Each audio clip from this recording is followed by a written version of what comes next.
Down to business.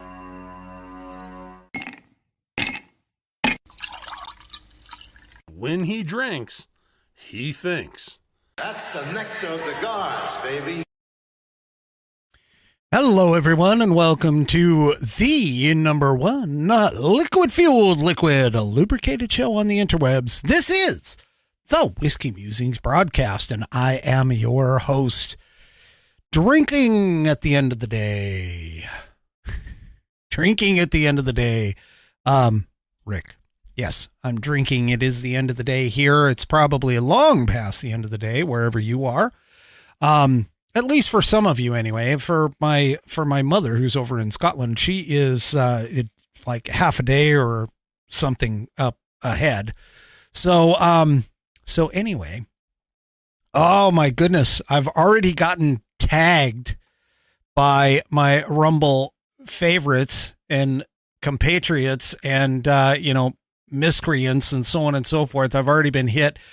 They're asking what's up with the shirt. Because, usually I show up in like a sweatshirt or something like that. Hey, I'm trying to get a little bit classier, with the look. Okay. Trying to get just a little more of an upscale kind of look, I suppose. All right.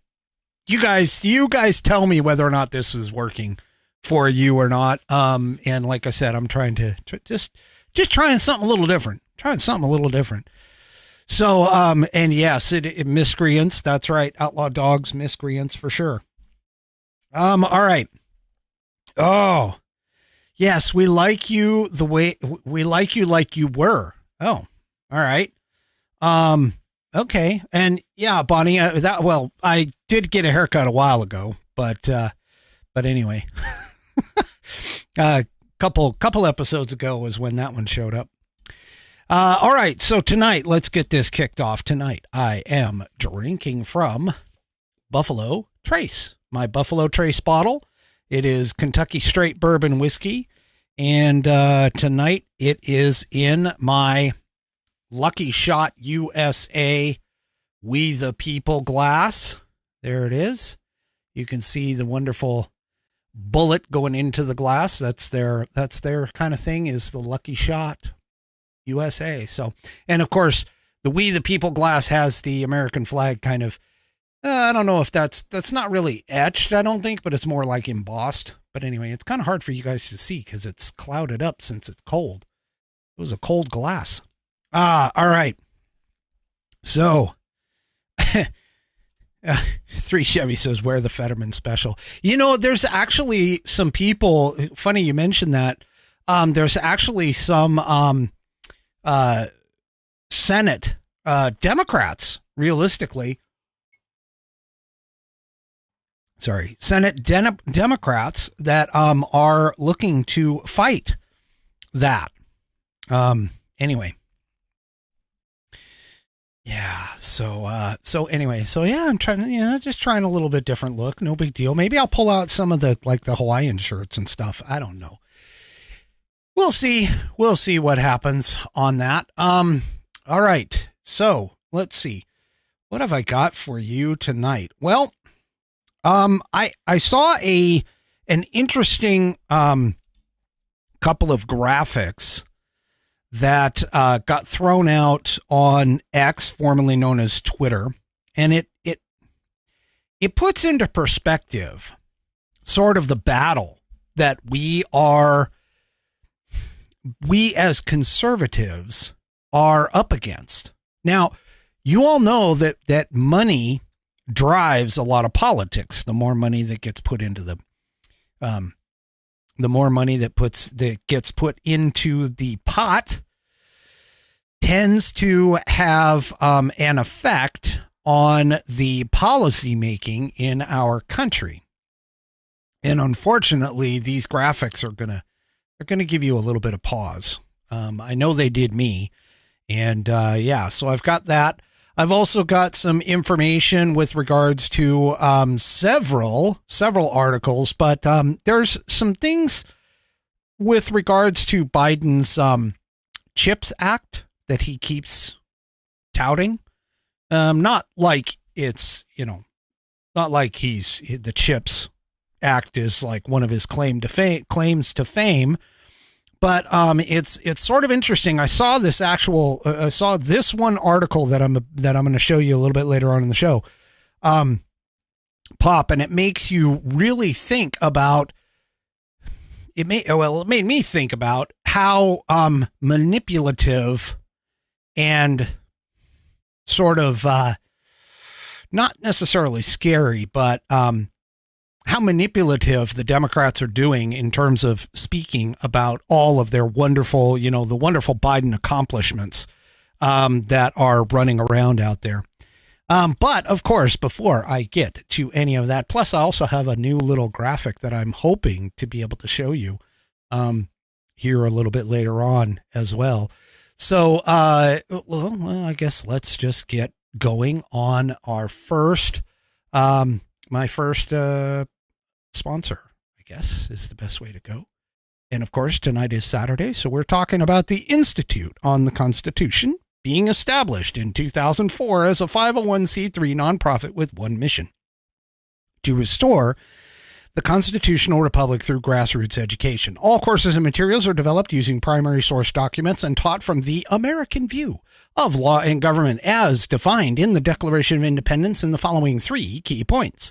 1, there is a God. 2, our rights come from him. And 3, the purpose of civil government is to secure and protect our God-given rights. The IOTC offers an opportunity to educate yourself on our most precious founding document, the Constitution of the United States. They also provide tools to educate your community and get involved with local government. Start by taking their free U.S. Constitution course and go from there. Use my affiliate link, iotc.whiskeymusings.online, to get to sign up, and while you are there, take a moment to look through their other course material and information. My affiliate link, once again, is iotc.whiskeymusings.online, and to get great content to learn about our historical founding and support the show in the process. That's iotc.whiskeymusings.online, or if you just want to purchase this fabulous Saddleback leather-bound Constitution, go to constitution.whiskeymusings.online. Check this out. It's a small book form. You can put it in your pocket. I have a pocket right here. Don't know if you can see it, but this little bugger fits right into my pocket right here, and I can protect it and put it right next to my heart. Yes, just like I always do. It has fantastic, and some would even consider sexy rounded corners. It is buddy tested, and the youngest whiskey warrior that I am aware of anyway, he has approved it as well because he's used it to get past some civil government questions and stuff for his scout civics exam, or civics badge, I should say. It has water resistant pages, and check out that binding. It goes all the way through the book. By the way, too, it has a 100-year warranty against defects in manufacturing and workmanship. If something goes wrong with this thing in the next 100 years, they will either fix it or replace it for free. Go to constitution.whiskeymusings.online, and that will take you right to the page to buy one of these fabulous books. And do me a favor, go and check out the Institute on the Constitution for some of their other course material and information as well. Of course, if you use my affiliate link, iotc.whiskeymusings.online, you'll get dumped into their store, and you can pick up anything there and support the show in the process. And of course, I thank you if you decide to go and do that. It's a great way to get some learning materials and things of that nature. It is fantastic. That's why I support them, and I appreciate them for allowing me to be an affiliate and I guess you could say a brand ambassador. It's just fantastic. Anyway. Also, I'm being told in the chat too that, by the way, you can brand that book. And it's kind of funny that Buddy Weiser mentions that, because I actually do have a brand with my initials, but I've used that branding iron. I got it as a Father's Day gift several years ago. And I used that branding iron to like brand my steak. So when I cook my steak on the grill and everything, I stick the branding iron in, let it get all nice and hot. And then I go and I brand it. Which steak is mine? My steak. My steak. Yes. Anyway, so I'm wondering if I might be able to do that to the book. I might do that. I might try that out. I might brand it. Might give it a shot. Put a little aluminum foil or tin foil in behind to kind of protect the pages and give it a try. Yeah, that might be kind of cool. Maybe I'll do that and show it on the show in the future. So anyway, it'll be kind of nice and cool and everything else. All right. So I hate to be the bearer of bad news and to be the one to demonstrate to you what kind of an uphill climb that we might be having here. I saw this article. It was actually in HotAir, and I'll be honest with you. It's a short article. It doesn't really have a lot as far as information is concerned, but it gave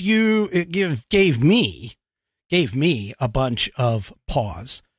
Only because it kind of puts into graphic form the sort of mountain that we have to climb when it comes to the amount of external monetary sources that we are having to fight against with regards to the conservative movement and the Republicans against the Democrat Party.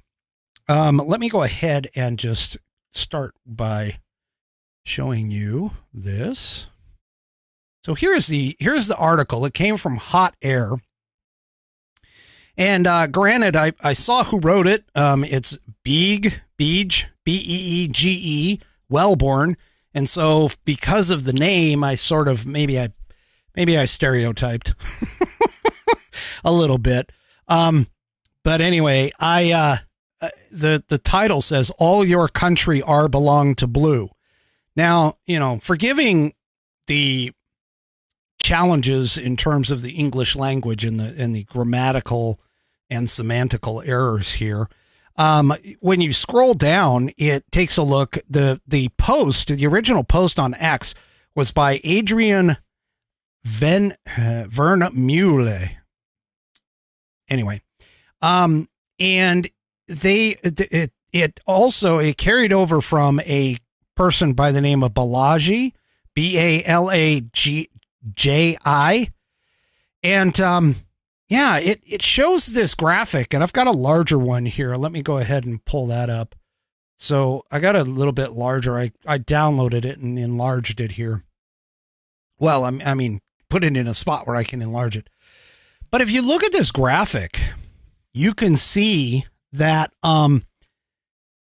there's a lot of blue. Now, what this chart is essentially showing us is that anything, the higher color blue, meaning the darker color blue that's up in this graph, means that organization has committed more money to the Joe Biden camp in 2020 than the Trump camp in 2020. Now, the Trump camp was all in red, and what was sort of neutral was in kind of this grayish color that shows up here at the bottom. You can kind of see it. Man, my finger is going to go out because of the green screen, but they're on the bottom. So let me just explain a little bit of some of the organizations that are out there.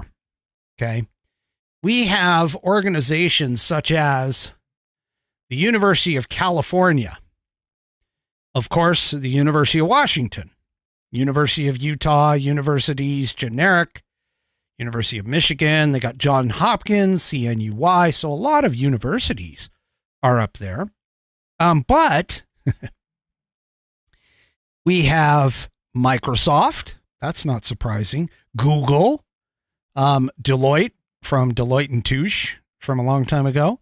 We have Ernst & Young. We have Starbucks, JP Morgan. Look at this. The U.S. government also shows. That's that big circle down there, kind of in the center. The Department of Veterans Affairs. How do they get the opportunity to like fund Democrat political parties? Apple, Yale, Stanford, Cornell, the NIH, MIT, Nike, Harvard, Facebook, University of Colorado. These are all in the darker blue sections. We start moving down a little bit, and we've got, you know, like I said, the Veterans Affairs, Intel, Comcast, Verizon, Pfizer, the U.S. Department of Defense, U.S. Department of Agriculture, Social Security Administration, Cigna, Amazon, Bank of America, AT&T, the U.S. Navy. Now, these are getting closer and closer to sort of the middle ground. But, you know, the Mayo Clinic, Dell, Anthem, IBM, Wells Fargo, Delta Airlines. Now, notice I haven't even like hit any of the gray areas yet. These are all in blue, folks. Granted, they're a lighter blue, but here's even a lighter blue closer to gray. American Airlines, Northrop Grumman, DoorDash, Honeywell, Raytheon, Uber, Boeing, Ford, Costco, Southwest Airlines, U.S. Postal Service. How in the heck did they get a chance to donate to a political party or political candidate? That seems a little counterintuitive to me. Home Depot, Safeway. Now here's the ones that are in the gray area. Lowe's, U.S. Air Force, Remax, Allied, U.S. Army, FedEx, Walmart, the United Postal Service actually ended up in both the blue as well as the gray, I guess. It's now here's the three that are in red. And this is really what's kind of sad. And I'm telling you, it's the three, literally the three in this graphic that are in red. The U.S. military generic, U.S. Marines, and the NYPD. Now, yes, Daybreak, I did say the United States Army is in gray, meaning that they kind of donated to both. But it's just when you look at the graphic, and trust me, if you're on the Audible or the audio only portion of the podcast, you have got to head over to Rumble or to YouTube and take a look at this graph.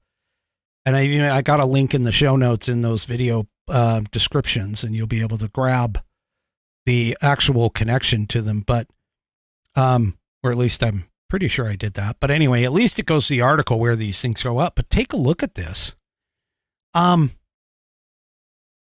This is a massive amount of large organizations. And of course, the bubbles, the size of the bubbles tend to represent how much was actually donated. And this is, you know, keep in mind, these are employees, I think, not necessarily the organizations themselves, but the employees of those organizations that are donating to the two political candidates. This is what we're up against, people. This is what we are up against, is this setup, for these organizations. Now, there's another graphic that comes up in the piece that is also just as telling. So these are the counties, and the candidates' share of what they considered the 2018 GDP numbers by county that were donated in the 2020 election. Now, the blue that are on my right, your left, are basically showing up that's a lot of blue. And then you have the red, which doesn't take up quite as large of the graphic as what the blue does. I mean, this is what we're up against here, people. This is really what we're up against. Now, keep in mind, I mean, everybody is like, you guys are pointing out, I might have misspoke a little bit, but keep in mind that this is employees or people who identify as being like U.S. Navy personnel, U.S. Army personnel, Postal Service workers, etc. This is just in general the people that have donated to these political parties. We've got to get off our butts, folks. If we're conservatives, we really have to get off our butts and start donating to these political parties, especially the conservative movement. We need to get off our butts to get these things going. And this is just, this is scary. Just the amount of money that is being thrown the Democrats' way, which is why they think, honestly, that their path is the right path. It's not. You and I both know that. Everybody knows that. Even some of the Democrats are starting to wake up and go, hey, you know what? I now know what you guys are talking about. But, just look at these graphs. Every single one of these squares on this secondary graph is a county. And it just counts. It's almost a 2/3, 1/3 split. Pretty much. So, yeah. Anyway, that just gave me some serious pause when I took a look at that. I was like, oh my gosh, I have got to bring this up because this is just one of those things that I think a lot of people don't realize. How many people are actually donating money to each one of these political parties. And now keep in mind that places like the unions, all right, they donate and almost force people to donate to the political candidates, to the political parties. But anyway, the point that I'm making is that our monies need to be spent wisely, and we need to start supporting some of these candidates out there. Not necessarily the parties, keep in mind, but we definitely need to start supporting the candidates that are out there. Now, you know what? I missed an integral segment to the show. So let's go ahead and get that going.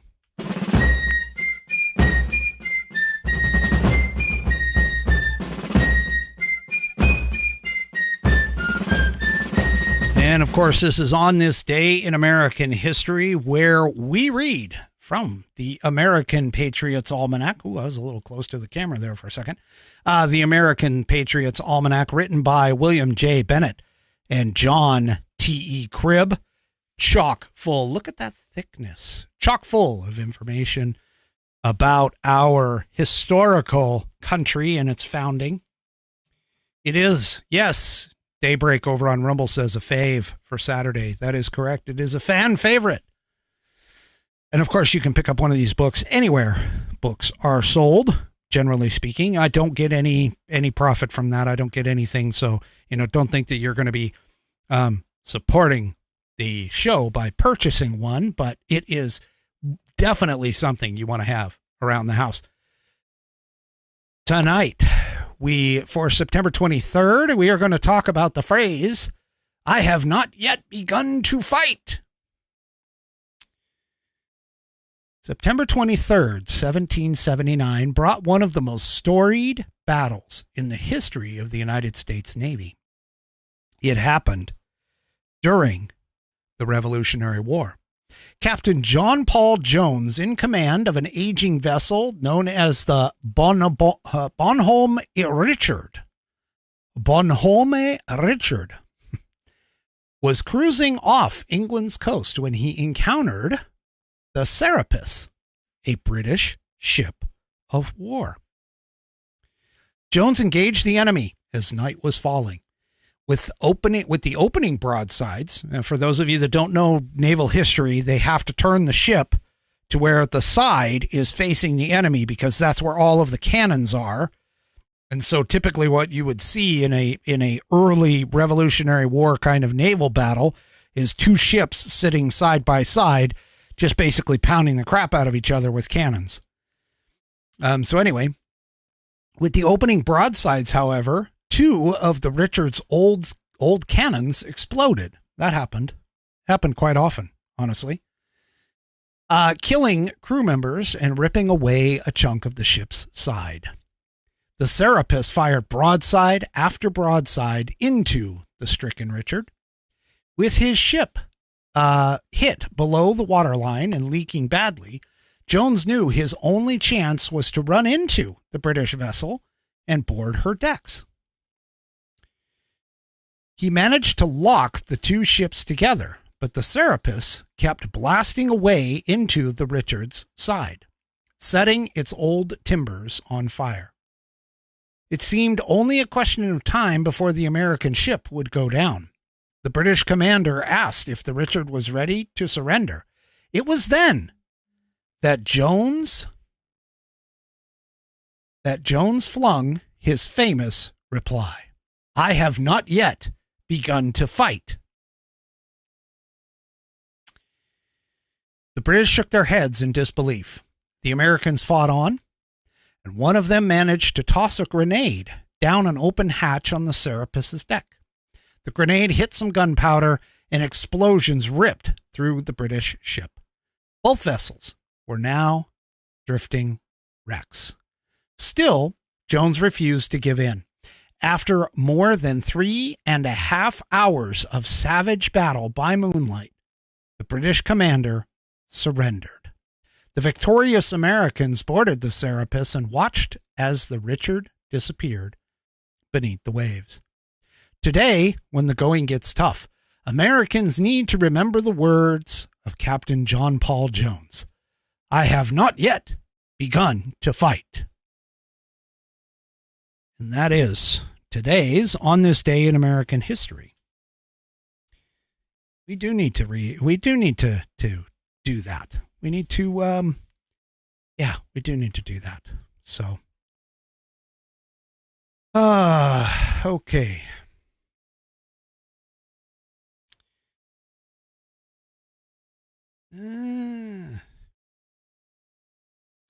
All right. So moving on just a little bit. Have you ever noticed, and I'm sure a lot of you have, because you're smart. I mean, you know, my audience is probably one of the most intelligent audiences there is available. I can tell you for sure. I know this for a fact. Okay, folks, this is, you guys are one of the most intelligent listening audiences there is out there.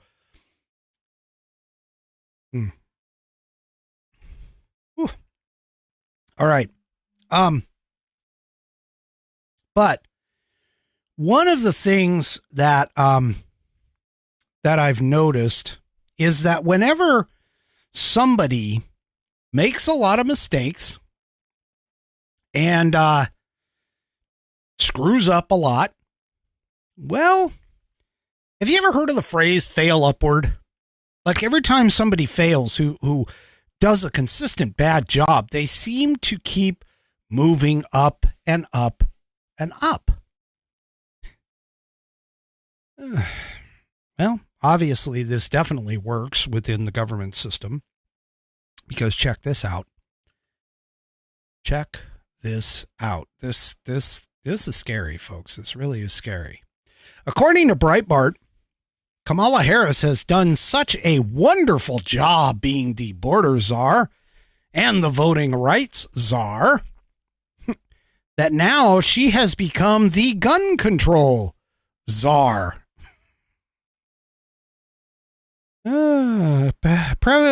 President Joe Biden announced this Thursday that Vice President Kamala Harris will lead the new federal Office of Gun Violence Prevention after she produced questionable results on the border and with voting rights legislation. The office is reportedly going to act and as a coordinated effort between the Biden White House, the Community Justice Action Fund, and Everytown for Gun Safety. Activists argue that the office will allow the administration to coordinate on gun control issues across the federal government. Our promise to the American people is this: We will not stop working to end the epidemic of gun violence in every community because we do not have a moment nor a life to spare, Harris said. However, Harris's leadership on key policy issues such as gun control, artificial intelligence, and the migrant crisis has either been fraught with gaffes or has produced no substantive change. Yeah, well, no substantive change. So she's going to go and become now the gun control czar. I really am not that much afraid about this, mainly just because of the fact that, you know, she's done such a stellar job with our border and a stellar job with the whole thing about voting rights, that I honestly am not, I'm not afraid here. And speaking about this, I was also reading that this upcoming session for the Supreme Court, which opens up October 3rd, I think is the first day in October, but it's coming up in just a week or so. They are potentially going to hear up to 50 cases in this next session. And the session itself, of course, is going to have a bunch of issues on it, such as gun control, because of their recent rulings, there are other gun issues that have been presented and worked through the courts. Also, as well, in terms of the Supreme Court, they extended the stay that was originally put out up until this past Friday, which would have been yesterday. They've actually extended this stay for the blocking of the Biden administration to talk to social media companies with regards to the whole free speech question that was brought up in the Missouri versus Biden case, where the judge went ahead and throw up a block for that. So anyway, she has done wonders for those other two locations. So sure, why not expand her responsibilities and capabilities? I mean, let's just take as a wonderful example, since she is the border czar, let's take a look at this. I mean, according to the Post-Millennial, Biden's border crisis, 3.8 million migrants entered U.S. since Biden took office, and over 221,456 have been secretly flown throughout the country. So yeah, she has done wonders for this. In fact, it's getting so bad that even liberal states such as New York's Staten Island, according to this Epoch Times piece, Staten Island has started to protest buses that are coming up carrying the illegal immigrants, and they got arrested for it. The residents were apparently trying to send the message to the migrants that they are not welcome here. So, yeah, and police made 10 arrests after fed up Staten Island residents took to the street Tuesday night and physically blocked the arrival of a bus carrying dozens of illegal immigrants to a residential school that had been recently converted into a shelter. Mark Fonte, who is a lawyer who has filed a lawsuit on behalf of the residents of Staten Island to try and stop the city from relocating the illegal immigrants to the borough, told the Epoch Times the police are arresting law-abiding citizens to protect law-breaking non-citizens. The mayor is using his emergency powers to place these unvetted immigrants in residential communities against the will of the people, and the people are angry. Now, you have to ask yourself these questions. You have to ask yourself, just when, and you know, Dan Bongino has said this on multiple occasions, that it hasn't gotten bad enough, folks. And honestly, it really hasn't. I mean, let's be frank here, and open about this whole thing. These people who live in New York City, who started off by saying, hey, come on in. We're going to be a sanctuary city for all of you.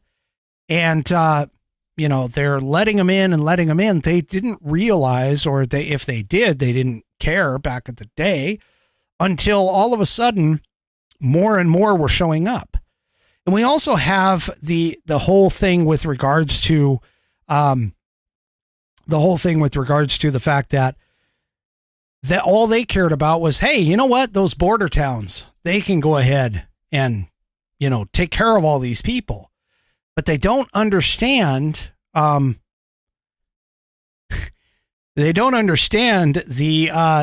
ramifications that bringing all these people in who have no place to stay, have no job. Some of them may or may not have enough money to support themselves when they come in here. And, they're not coming here through the proper channels, which is a big no-no. Now, I want to make this completely clear, but before I make my statement here, I've got to go head on over to Rumble real quick because I do have a Rumble rant from Music Man. He has passed on a drink penalty for me being late. I don't know your beverage of the night, but I take a shot, but I take a shot of moonshine with you, I hope. Well, I don't have moonshine. I do have Buffalo Trace though. Here it is. So that's what I'm drinking tonight is the Buffalo Trace. I don't have any moonshine. Although I got to tell you, apple pie moonshine, it is good. And I'm not an apple pie kind of guy. All right. Which is sad considering I'm American, but hey, whatever. Okay. So here's the thing that a lot of people don't understand. When you bring these people in, they have a burden of all kinds of services and things that have to get handled in order for these people to live on a day-to-day basis. And so, yeah, it's not something to laugh at realistically. And again, as I was going to say before I called out the rant, if you come here and you make a better life for yourself and you go through the process, the process takes a long time, but I want to be clear. If you come here and you start the process to become American citizens and you work yourself through and you come through essentially the legal channels and work your way through the legal channels, I'm good with it. And I think most Americans are going to be good with it. The problem is when you come here illegally and you have no desire to assimilate, you have no desire to adopt this country as your own, that your only interest is to come here and do work and then send the money home and never go, never. Why are you even here? I mean, if you're not looking to come here and join in and become a productive member of society and be a part of our society, there's just no, I don't see the benefit for allowing us to allow you to come here. And, yeah, I don't know. And apparently Staten Island, which, for those of you that don't know, Staten Island is actually a very affluent neighborhood. It's a part of one of the 5 boroughs, and it's the more affluent or affluent areas than it is for like Queens and the Bronx and so on and so forth. And so these people are the elite, the upper class, upper middle class, you could say, that are the elite, the liberal, you could say, the leftist liberals that are really pushing a lot of these policies. And now they're starting to say that they've had enough. And so this is a good thing, realistically. I mean, I don't like the fact that they were, arrested or anything, but they were protesting and they apparently are trying to get their message across to these folks, to the illegals coming in. But it's really weird that it took someone the likes of Greg Abbott or someone the likes of Ron DeSantis to start sending these people to these locations in order for them to actually feel the pain that a lot of these Texas border towns and Arizona border towns and all of these other folks that are down there along the border are feeling on this. And so, yeah, I'm glad to see this. I'm glad to see this because it at least shows that some of these people who were in the camp of, oh, well, it's only going to affect the southern border, so I don't really care about it and don't say anything. They're starting to understand what the problem is. And even like Eric Adams, as an example from the New York City mayor, has even said it, and the governor, Kathy Hochul, has even said that this is a problem. This is a huge burden on the state of New York to try and find these places. And it's not just New York. I mean, it's a bunch of places like Seattle. It's, Washington is taking them in. You've got a bunch of different places all around the country that are starting to take them in. In fact, Chicago has gotten a bad time. Boston, some of these other liberal, leftist, lunatic, strongholds are starting to feel the pain. But is it enough? And that's going to be the question. But hey, Joe Biden's not going to be outdone. Joe Biden is not going to be outdone. Check this out. He just put forth, this is coming to you from 1945. Did Joe Biden just make the border crisis even worse? President Joe Biden's administration has extended legal protection for nearly 500,000 Venezuelans to live and work legally in the United States until 2025, amid growing pressure from Democrats and Republicans. So apparently he extended, so he did an executive order to extend legal protection for nearly 500,000 Venezuelans to live and work legally in the United States until 2025. Department of Homeland Security extended the protections for 472,000 Venezuelans under the Temporary Protected Status federal program this last Thursday. The move comes after months of calls from Democrat mayors facing an influx of migrants from the country, meaning Venezuela, despite Republican demands to provide a more secure border. So it's not just, say from Mexico, but apparently Biden has been hesitant, or reportedly hesitant, to make the move, facing pressure from too many Americans who are unsatisfied with his handling of border security. Well, no kidding, Joe. The president has often thought inaction to be the best course, with polarized pressure from opponents and allies. As first reported in the Washington Post, some feared that the extension would encourage more Venezuelans to come to the U.S. However, vocal proponents like New York City Mayor Eric Adams had urged Biden to take action, given the impact on local budgets for new arrivals sleeping homeless without any federal protections. So, Venezuela, as everybody knows, Venezuela is a communist-run, socialist-run stronghold. They were a thriving country, thriving democracy up until the point that I think it was a Democrat, or not a Democrat, but a socialist run leader came in, and within like 10 years, the country has just crashed. A lot of these people who sit here and say that true socialism has just never been implemented. Well, you can look throughout history. You can seriously look throughout history and see all of the times that socialism has been tried and has failed. That socialism on its face does not function properly. I don't care how many times it's tried. The problem that you have with socialist ideas and ideals, while they sound great in theory, in actual practice, they fall short. And a lot of it has to deal with the fact of the motivations that someone, anyone, any individual has in order to produce.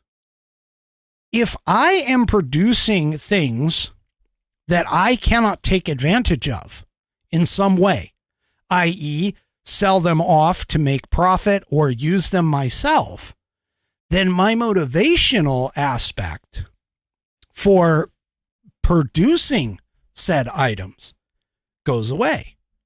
It lowers. And this is true in every facet of society. There is no way that I'm going to sit here. In fact, there was once a story that I read about a social, I think he was a social studies teacher, and I think it was in college. And he or she, can't remember which, basically stood up and said, okay, here's the deal. We're going to do this. We're going to conduct an experiment. And here's how the experiment is going to work. All of you, as you test, when you take tests in this class, we're going to apply what is considered a fair and equal system. You have, you basically have where all of you will get a grade based on an average across everyone's results. And so what ended up happening is the first test, you saw high grades, somewhat. What happened was, half the class studied, half the class got decent grades. A few in that half got very high grades. So they ended up with an average of about a B. Well, the other half of the class that didn't study thought this was just absolutely fantastic because they didn't put in the effort. They didn't put in the work in order to gain the grade, but they reaped the results. They reaped the reward from the effort of the other half of the class. Well, then the next test came out. What do you think happened? It's kind of a rhetorical question, but the grade dropped. It went from an average of around a B plus down to about a C minus. And the reason being is because the realization hit for all of the people that were doing all the studying and bringing up the class decided, you know what, I'm not going to study as much because I don't reap the same reward. I studied well enough to gain an A in the class and I was only given a B. So now I'm not going to study quite as much and I'm going to gain whatever the class gains. And so the average, and then of course, there were those who were on the bottom toward the middle and the bottom end of the spectrum who also felt the same way. Well, shoot, if I'm going to reap the reward without the work, why should I work? And so the next time around, it was only about a 1/3, 2/3 split instead of half and half, meaning that 1/3 of the class actually studied and the other 2/3 didn't. And so that was reflected in the grade. Well, the next time around, by the time the third test came around, everybody in the class flunked. And the reason being is because, again, the 1/3 that was studying to try and get the good grade figured that it wasn't worth the effort to put in. And more people were realizing, hey, if I'm not going to reap the reward, why should I put in the effort? And so they didn't. And what ended up happening is the class was failing. Now, the funny thing about this story is that the class didn't quite understand what was going on. And the teacher at the end of the semester looked at everybody and said, well, folks, that is an exact replica of what socialism is. Can you bet those kids realized and had their eyes opened? Because it sounds great to reap rewards without putting in the effort. It sounds fantastic. But the problem that you have is that eventually the people who are the workhorses, who are pushing, who are trying to get ahead in the game, they decide that what's the point in putting forth the effort? What's the point? And so eventually what ends up happening is everybody gets pulled down and stops.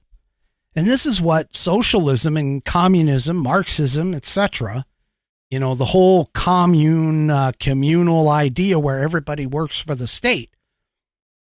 This is why it doesn't work. And this is why capitalism is the more the better option of the two. I couldn't think of the word there, but the better option of the two, because with a capitalist system, the person who puts in the effort, the more effort they put in, the more reward they actually get. Either they produce more so they can sell more and they can create more worth and wealth within their own selves, or they produce enough and they get satisfied, but they end up getting, satisfaction out of the work. They end up getting to a point where they become satisfied with their life and they are happy with life. This is essentially the whole point of the situation. All right. So I've got a little bit more on the national on January 6th. Something popped this week that I think is very interesting. But before I get to that, if you enjoy the program and you want some great gear, some fantastic clothing that demonstrates the logo of the show, as well as my catchphrase and motto, when I drink, I think, you need to head off to the Whiskey Musings logo gear store. Go to store.whiskeymusings.online and you can pick up sweatshirts, t-shirts, water bottles, glasses. There's a bunch of other stuff in there too. I can't even name it all. There's just so much stuff. There's tank tops. There's women tank tops. There's sweatpants. There's crop top. I never knew this was a thing, but a crop top hoodie. I mean, seriously? I guess girls like showing off their abs or whatever. But anyway, go to store.whiskeymusings.online and peruse all of those things that I have. Of course, anything that you buy there, a certain portion of the proceeds go to the store. And, go to the show. Well, of course they go to the store, but they go to the show. So head on over to store.whiskeymusings.online and check out all of the things that I have to offer, whether it's a motto in white, a motto in black, or the wonderful microphone with the whiskey glass behind it saying Whiskey Musings over the top. That is store.whiskeymusings.online. I'd appreciate if you'd go and check it out today and maybe pick something up for the upcoming holidays, such as Christmas. All right. Now, this whole January 6th thing, there's always been some question as to who is responsible and what really happened. Now, I've proven to you multiple times, I've read it in here in this wonderful book, the Constitution, right here, that basically states that the Congress has control over the 10 square mile area that is known as DC.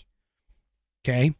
And it's because of that even if the president wanted to send in the National Guard, they actually can't because of the way the laws work with the whole National Guard and bringing in the National Guard to operate on American soil. Posse Comitatus Act is one. I can't remember the other one right off the top of my head as far as the name of the law, but you have a couple different operating modes for the National Guard, one being under federal control, the other one being under local control. And the major difference, of course, is that when they are locally controlled, meaning the governors of the states that control them, those individuals are considered part of the civilian police forces, and they gain arrest powers when they operate in that mode. If they operate in the federal mode, then they become normal soldiers like the federal government's regular Army, regular Navy, regular Marines. And in that case, they lose those powers to operate domestically. And so this is really where the question was coming in with the whole idea, what in the heck happened with the idea that the National Guard was called out to assist on January 6th. Well, Donald Trump, of course, has consistently maintained, hey, I had 10,000 ready to go. I offered them up on January 3rd, 3 days prior. And I've even shown you on this program a copy of the letter from the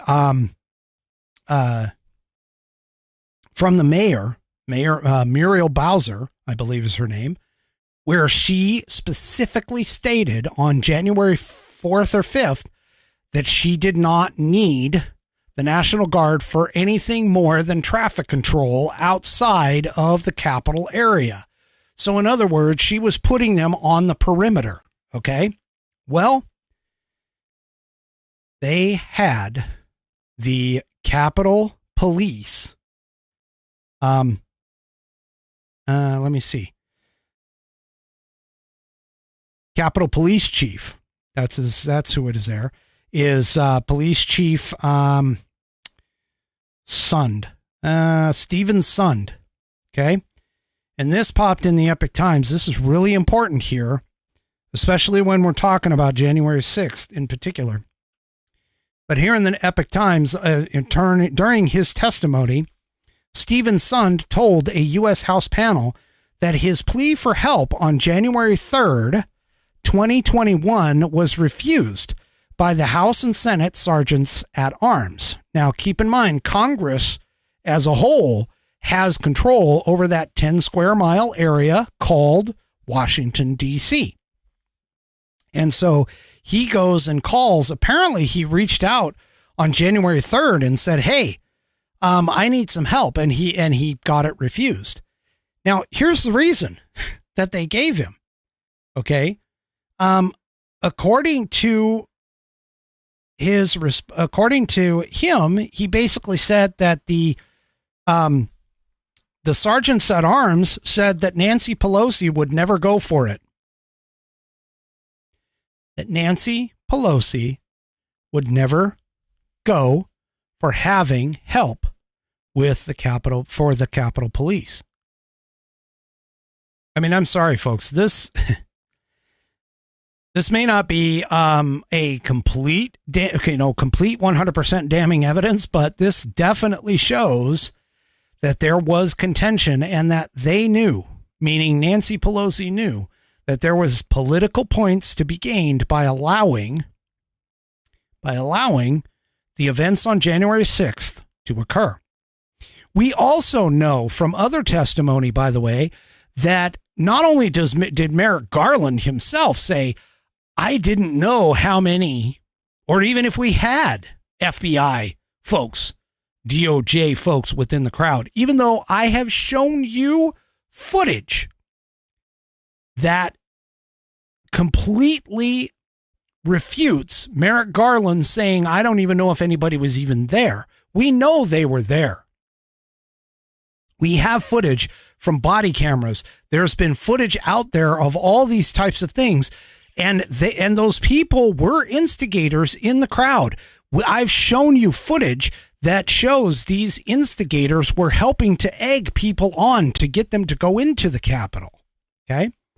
But here, now we have the former chief in front of the House Administration Subcommittee on Oversight, basically stating that in meetings with Mr. Irving and Senate Sergeant at Arms Michael Stenger on January 3rd, he had asked them to approve his request for National Guard soldiers to help secure the Capitol on January 6th.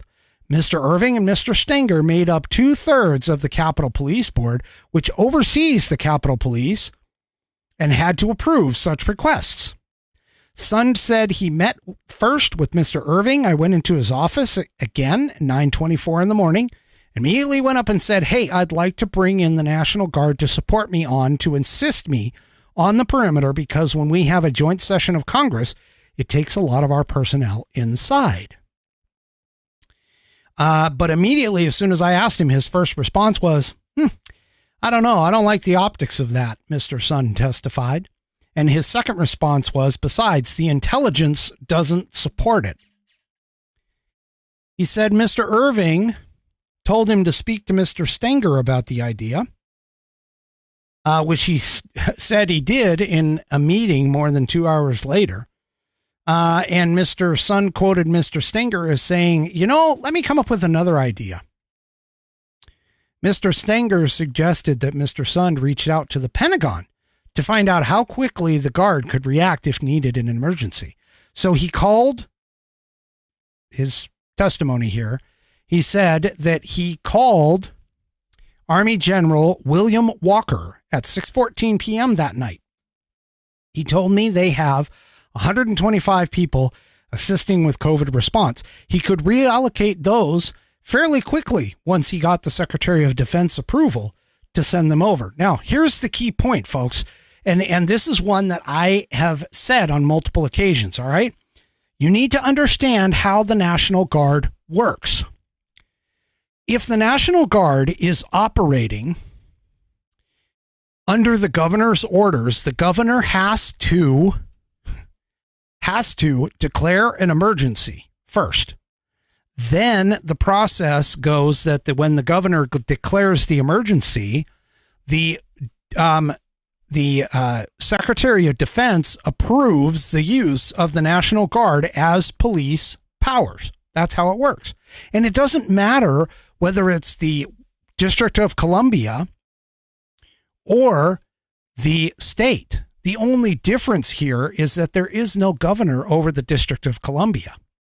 And so because of that, the District of Columbia National Guard has, instead of the president on one hand and the governor on the other, the Washington National Guard in the D.C. area has only one boss, and that's the president. So essentially what has to happen is the civilian authority, which in this case would consist of Congress officially, but has been questionably passed to the mayor of D.C., they would have to request the assistance. And because Muriel Bowser refused the assistance officially in writing, that's why President Trump could not order the 10,000 troops. You can argue with me on that all you want. I guarantee you, if you read the U.S. codes that cover both of those, you will find out what I am saying is completely true.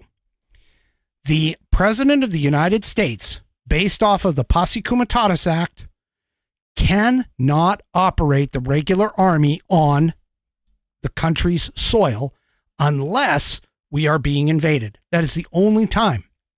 He cannot deploy them in peacetime to deal with domestic issues. It doesn't work that way. That's why the National Guard, believe it or not, exists. So they can assist in places and assist with things like natural disasters, Katrina, so on and so forth. Now, that isn't to say that the National Guard or that the regular army can't assist and support those operations, but they cannot in any circumstance operate in a civilian police action capacity. They can only operate in support, which is part of the reason why the whole Biden administration sending all of those troops to the border, okay, was such a big deal as to why he was sending people that were civilian, basically support staff, like clerks and things like that. Okay, that's why. That's why. You can argue with me all you want, but I know, because I was in the military. I was in the regular army. I knew the difference between the National Guard and the regular army. There is a huge difference in their operational capacity in terms of what they can do. Now, Bonnie, actually, that's not entirely true. Bonnie over on Rumble says National Guard is state. Technically, they go through the exact same training as what the regular Army does in the case of like the Army National Guard. The difference comes in to which legal capacity they are working in. The National Guard is still responsible to the president. They are not 100% responsible to the governor. It's actually a split executive order. Okay. So the National Guard reports to both the president and the governor. The president can use them whenever they want. For an example, when the Iraq War kicked off, a lot of our normal troops were not ready to just pack up and go in a moment's notice. There was still a lot of preparation for those regular Army units to be able to pack up and go, where the National Guard generally tends to be a little bit more prepared for mobile operations like that. And so what ends up happening is the National Guard got sent over to Iraq first for Desert Storm, as an example. Okay. And then the regular Army, once they got mobilized and got all their equipment packed up and ready to go and shipped over, that's when things took off. Okay. So that's why there's a complete difference between the National Guard and the regular Army. They're just not prepared. The regular Army, if they're not already overseas, if they're here in the United States and doing training missions within the United States, they are not prepared to just pack up and take off. That's not the case. It isn't something that is consistent to do. But the National Guard, on the other hand, they do tend to have things wrapped up, ready at a moment's notice to go anywhere.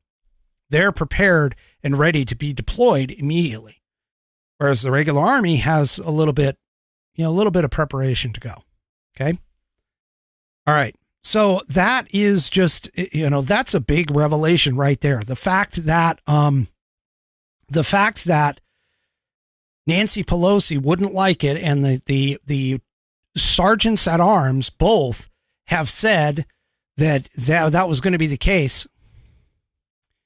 I mean, Nancy Pelosi could have stopped all of this. If they wanted January 6th to go over peacefully, I mean, shoot, they went and they went and they put up fences for the first time around the entire Capitol grounds as they were waiting for this to go. They put up fences. They were standing up all of those barriers. They were prepping.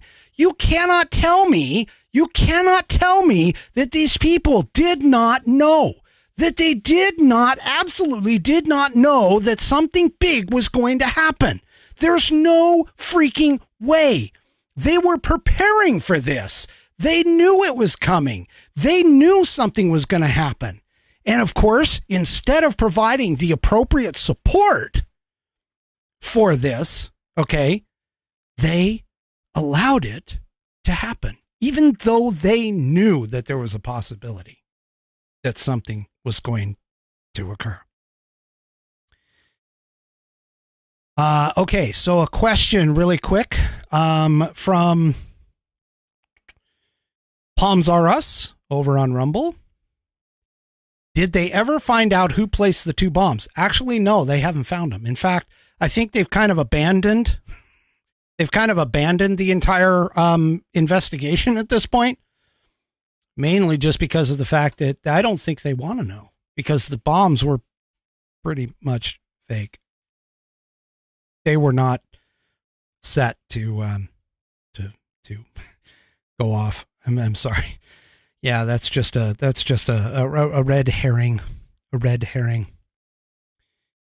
Okay, so let's see. I've already kind of covered that. All right, so let's move on to my next topic really quick.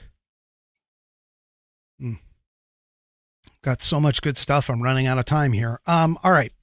So you know that CHIPS Act that Biden keeps touting? I mean, maybe you don't watch X, formerly known as Twitter, as much as I do.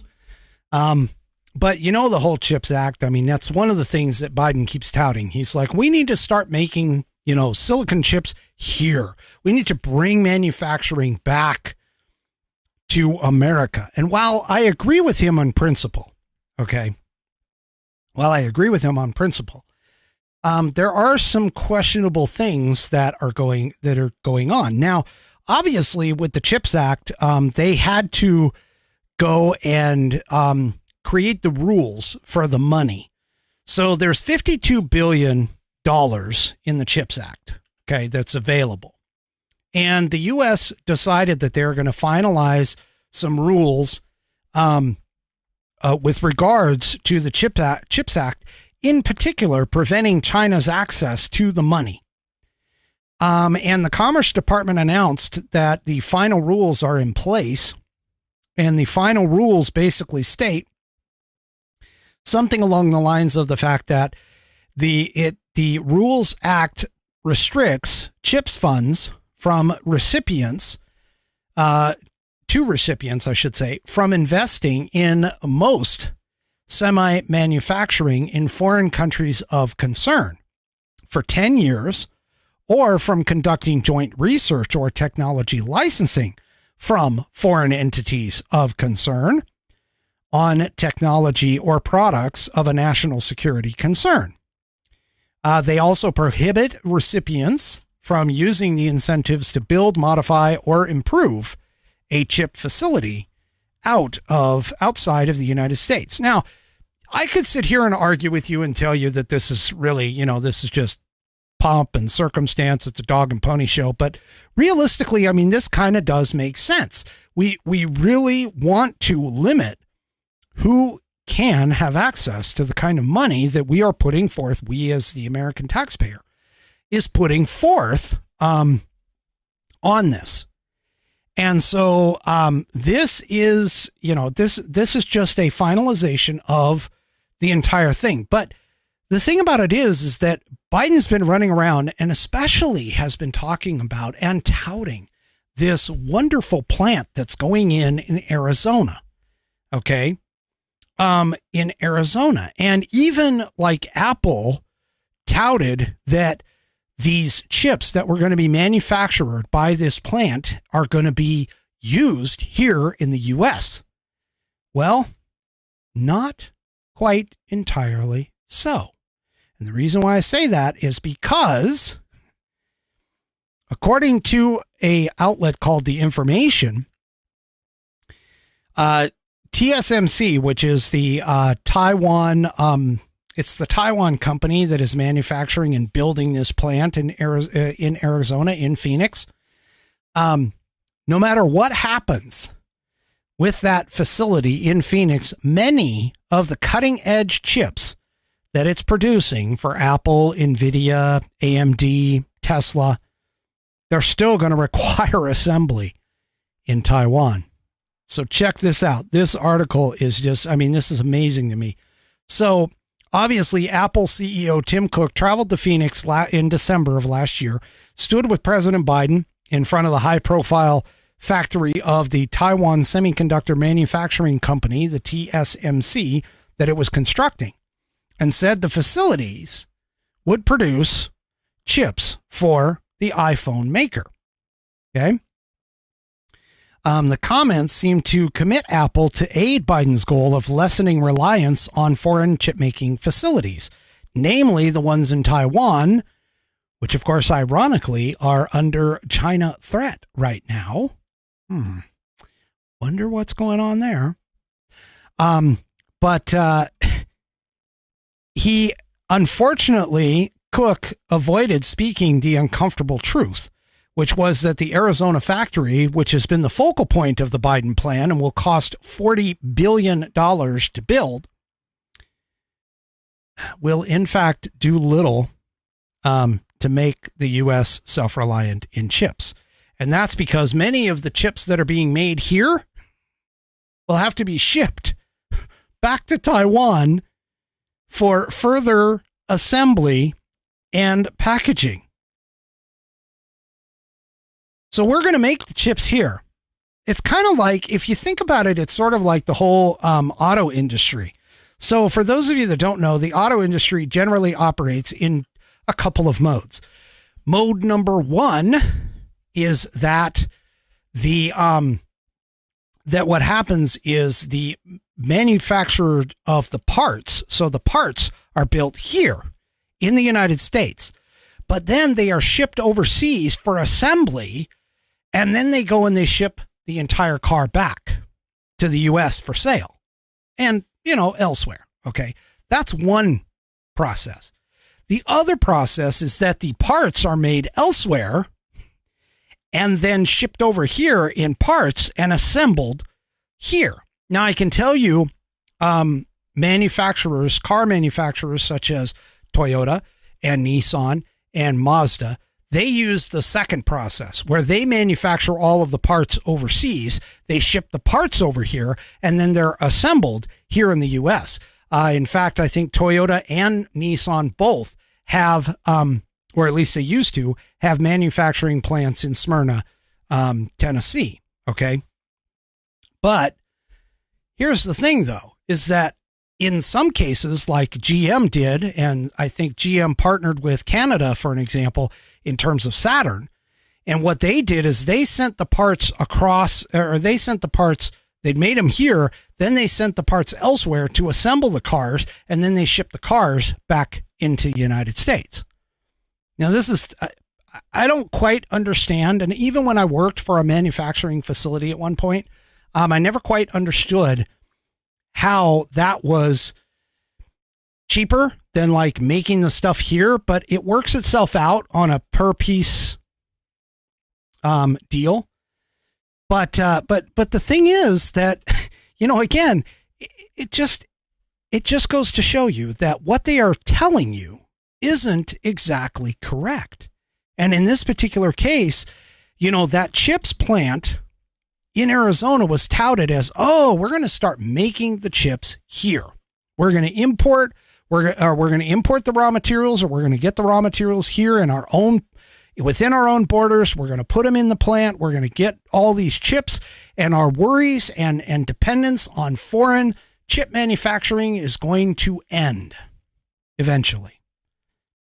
Yeah, not going to be the case. So even Taiwan, even TSMC,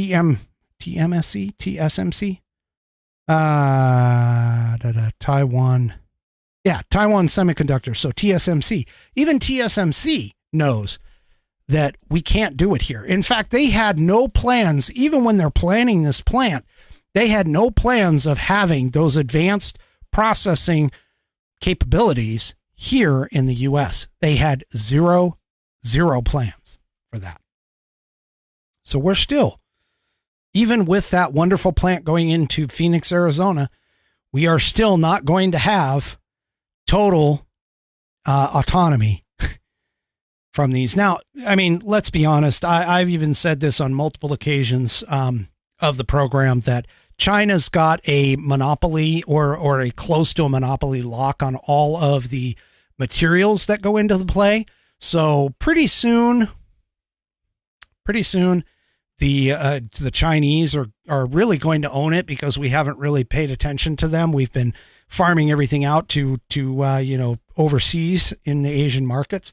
So we haven't really been paying attention. And so honestly, I mean, even with this chip plant here, we're going to have some challenges when it comes down the road for that. All right.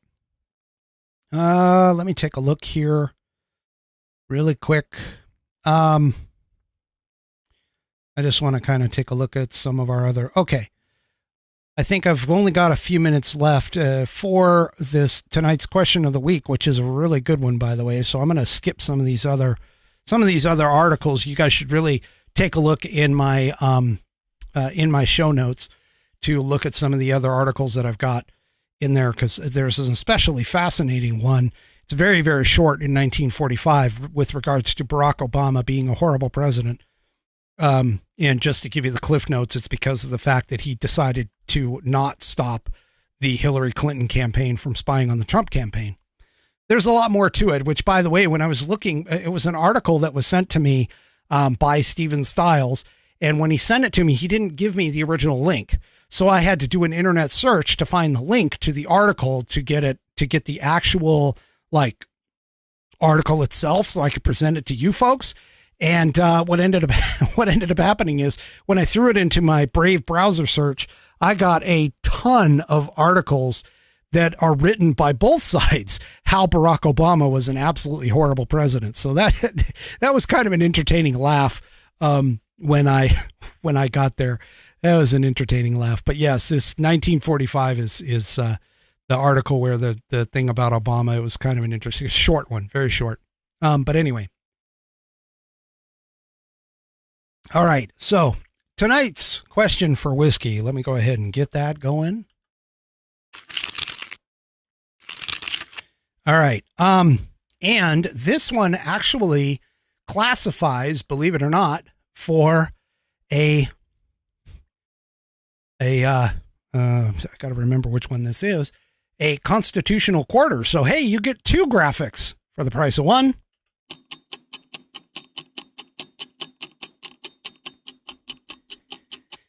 All right. So the question for tonight comes from Outlaw Dogs on Rumble. It's really actually kind of a simple question, but hey, I'm going to break it down a little bit long for you. Here's the question. Hey, Whiskey, what law says that we have to pay federal income tax? And then, of course, she follows that on with, this should be a good one. Well, you're right. You are absolutely right, Outlaw, and that's why it classifies as a constitutional quarter, which I'm going to have to cut and throw out into my constitutional quarter channel that I have been honestly neglecting for a little while. But let's go ahead and get started. All right. So we all know, if we are constitutional scholars, you can look in the wonderful copy of the Constitution of the United States that you have in front of you, and you can look under Article 1, Section 8, for the responsibilities of the Congress, and the number 1 paragraph at the top says, the Congress shall have the power to lay and collect taxes, duties, imposts, and excises, to pay the debts and provide for the common defense and general welfare of the United States. But all duties, imposts, and excises shall be uniform throughout the United States. Okay? So, as we know, Congress, by themselves, constitutionally mandated, have the power to lay and collect taxes. But you'll notice it doesn't mention an income tax. Well, that's because before the 16th Amendment to the Constitution of the United States was ratified, and this is a really interesting story. This is the one amendment, I think, out of all of the amendments that a lot of people have literally arguments over with regards to its ratification. But the 16th Amendment to the United States says this: the Congress shall have the power to lay and collect taxes on incomes from whatever source derived without apportionment among the several states and without regard to any census or enumeration. So let me break this down for you. Okay. So first of all, you have to understand that in Article 1, Section 8, Paragraph 1, they kind of focused on things like excise taxes and things of that nature. And so there wasn't ever an income tax. Now, the interesting thing about the 16th Amendment is it was actually proposed in 1853, but it wasn't completely ratified by all of the states, or by a good portion of the states, let's say. It wasn't completely ratified until 1913. And so for a very long time, of course, a matter of about, if anybody does any math there, of course, of about 60 years, we didn't have any kind of an income tax in this country. And so after the 16th Amendment was ratified, and there are some questions as to its ratification, but essentially what they ended up doing is, and there's several court cases, by the way, there are several court cases with regards to this. Some of them ruled in the favor of what is considered a direct tax, which a lot of people felt the income tax was a direct tax, and that taxes were supposed to be indirect, meaning they were supposed to be put on goods and services sold, kind of like a sales tax. A sales tax is sort of an indirect tax. You don't get taxed directly. You get taxed indirectly by purchasing products and services. That's what a sales tax kind of is. It's an indirect tax. In this case, a lot of people argued that it was a direct tax because it was on income. And so there were several cases that went through the Supreme Court, all the way up to the Supreme Court, both before as well as after the 16th Amendment was ratified. And essentially what has come out is, first of all, the 16th Amendment was ratified correctly, even though there are some questions, in particular for the state of Ohio. So technically, due to a technicality, the state of Ohio didn't actually become a quote unquote state until 1953. Even though they had applied for for acceptance into the United States back in 1803. But what ended up happening is the Congress in 1953, when the error was found, the Congress went ahead and wrote I can't remember the terminology that they used, but they basically wrote a directive that essentially said that, yes, Ohio has been a state since 1803. So that was kind of, taken out. They sort of backdated that whole thing. But there was questions with regards to the fact that, whether or not the 16th Amendment was legally ratified because of the state of Ohio, as well as several other states. Now, prior to 1850s-ish, there really wasn't a process to necessarily accept a state. There wasn't like a formalized process to accept a state. So essentially what happened with Ohio is Ohio sent their state constitution up to Congress. Congress accepted it, but never bothered to formally say, yeah, you're now a state in the United States. And so that's where the technicality kind of came into play.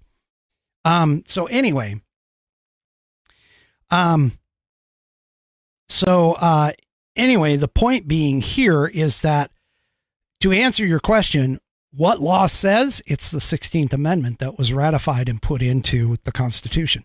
Now, I have to break this down just a little bit.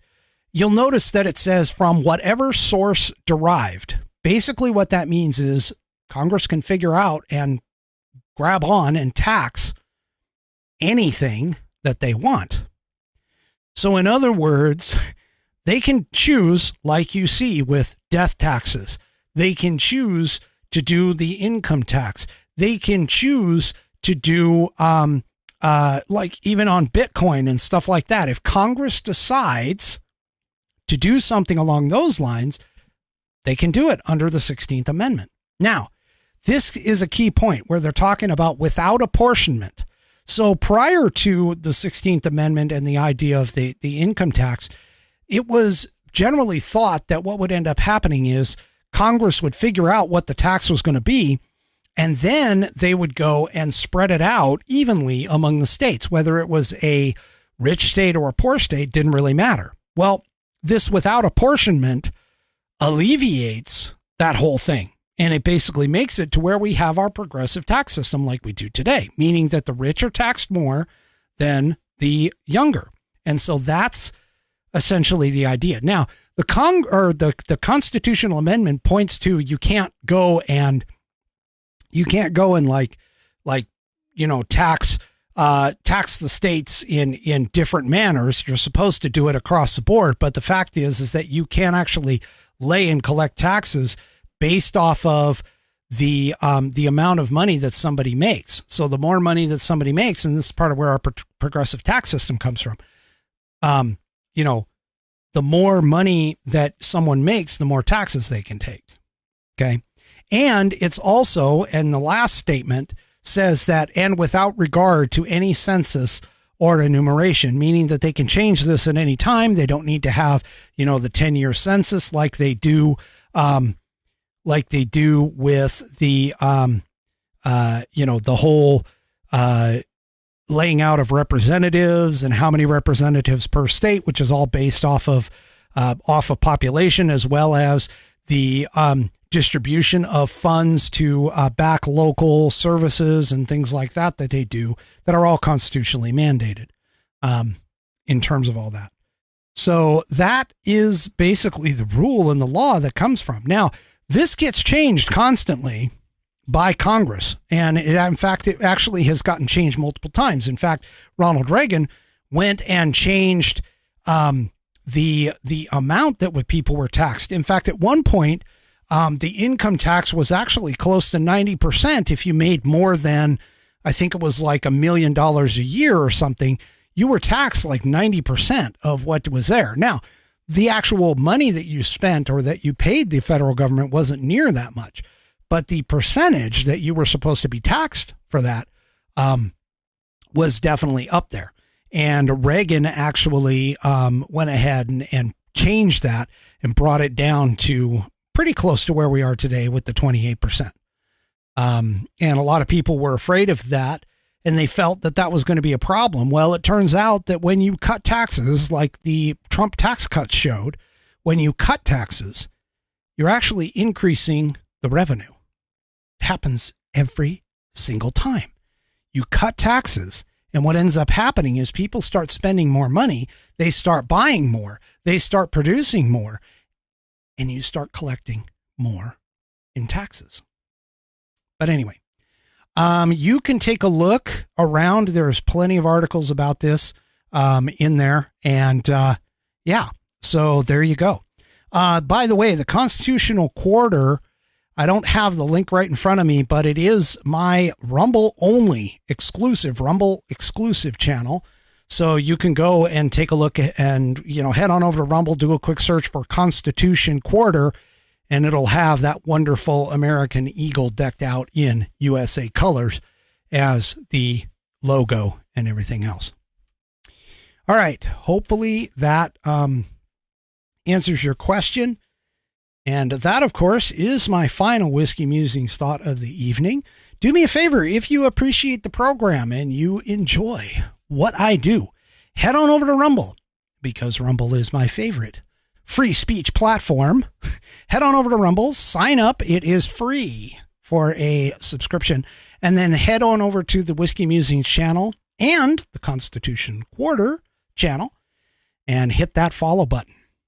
And we will see you on Wednesday, again, on the Whiskey Musings broadcast. Have a great rest of your weekend. I'm going to have a great rest of my show, but have a great rest of your weekend. And we will see you on Wednesday right here on the Whiskey Musings broadcast. Good night, everybody.